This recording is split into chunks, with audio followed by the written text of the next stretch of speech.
अच्छा यार, हमारे पास ये लीनियर, मेरे पास सवाल है लीनियर इंटीग्रेशन का कि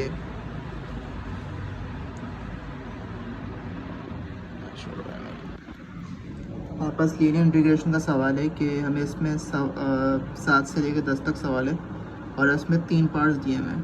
ठीक है, एक बार सवाल देख लो फिर देखते हैं। अच्छा, इसका फॉर्मूला होता है हमारे पास ये कि integration F dot D R is equals to the integration A B upper limit lower limit F over R और T dot derivative of R. ठीक है, ये हमारे पास फॉर्मूला होता है। अब इसको सॉल्व करते हैं। ठीक है, सबसे पहले देखो हमारे पास क्या होगा, हमारे पास इक्वेशन गिवन है। ठीक है, इसमें सबसे पहले एफ ऑफ आर टी निकालना है। अच्छा, एफ ऑफ आर टी जैसे कि हमारे पास ये जो लिखा हुआ है ये हमारे पास एफ हो गया। अब इस एफ के फंक्शन में हमें आर की वैल्यू पुट करनी है। ठीक है, तभी हमारे पास F over R over T आएगा, मतलब एफ ऑफ आर कह सकते हो उससे आप। ठीक है, एफ़ की वैल्यू में हमें आर पुट करना है। अब यहाँ पे 7 में देखो एफ़ हमें तो दिया हुआ है, अब आर कैसे निकालें। आर देखते आर हमें यहाँ पे ए बी सी पार्ट्स में दिया हुआ है। सबसे पहले हमारे पास straight line is equals to are.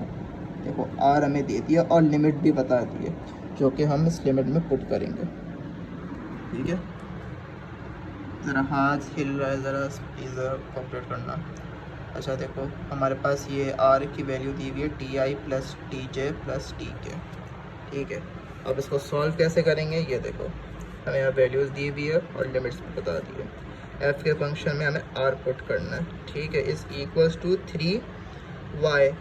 अब y हमारे पास क्या होता है k, मतलब x y और k। देखो और t है हमारे पास, तो हमने टी आई लिख दिया प्लस 2x जो कि हमारे पास होता है ये रहा एक्स वाई जी, ऐसी होती है ना एक्स वाई जी या आई जे के, बात तो एक ही हो गई।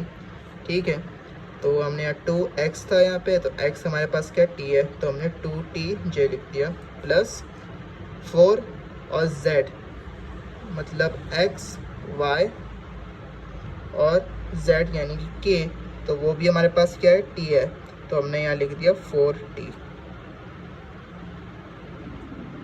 एक मिनट सारा ये सेटिंग,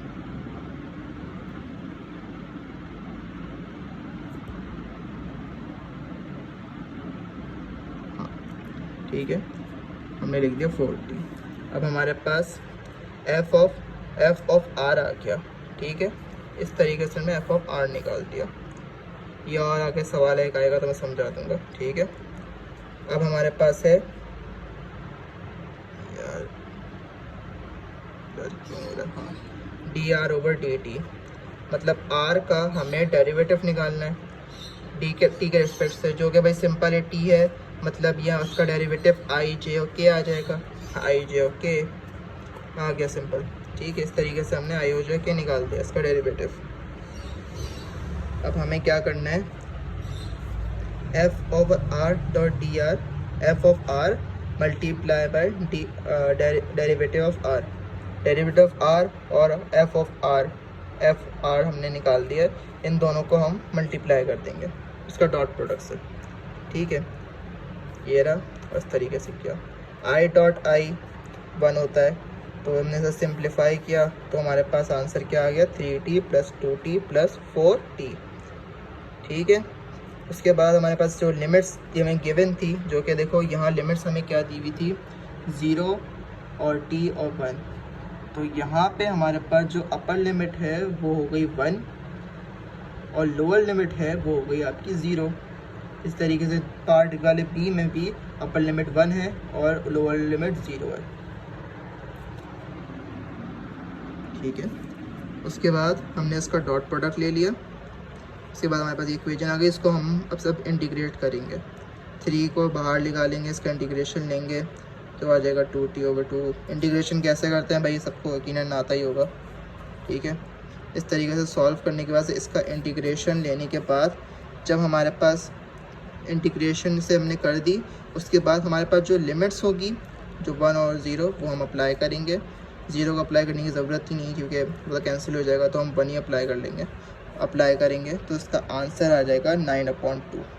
तो इसका जो पहला पार्ट का है वो आ जाएगा 9/2। अब इसका जो पार्ट बी है वो देखो, पार्ट बी की समझ जाओगे। अब हमें f का फंक्शन ये है, इसके अंदर हमें r पुट करना है, r की वैल्यू हमें ये दी हुई है, ठीक है। अब यहाँ का है f ऑफ y, अब यहाँ पे y है क्या, t², तो 3t² i प्लस 2x, तो यहाँ पे x क्या हुआ, x हुआ हमारे पास t हुआ, तो हमने यहाँ पे 2t और j आ गया प्लस 4z, z है हमारे पास क्या, z यहाँ हमारे पास आ गया t की पावर 4, तो t की पावर 4 हो गई। हमारे पास ये हो गया f ऑफ r आ गया, ठीक है, ये हमारे पास हो गया f ऑफ r।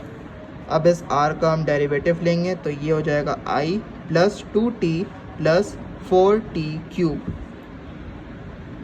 ये आ गया हमारे पास r का डेरिवेटिव। अब हम क्या करेंगे, जो हमारे पास फॉर्मूला होता है ये रहा, इन दोनों का पहले हम ले लेंगे डॉट प्रोडक्ट, ठीक है, इनको मल्टीप्लाई करा देंगे, ठीक है। मल्टीप्लाई कराने के बाद हमारे पास ये आंसर आ जाएगा, ठीक है। ये i डॉट i 1 हो गया, तो ये 3t ऐसे ही आ गया, 2tj और 2tj same same, j dot j 1 हो गया, और 2 मल्टीप्लाई 2 2 4 और t² आ गया। इस तरीके से मल्टीप्लाई करेंगे।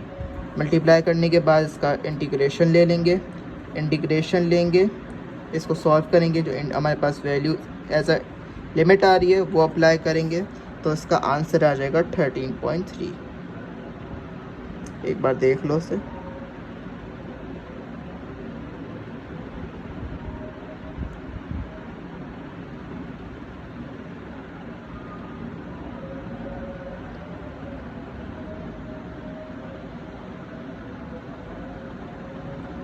इसे भी देख लो एक बार, स्क्रीनशॉट अगर लेना चाहो तो। अच्छा अब आ जाओ पार्ट सी पे।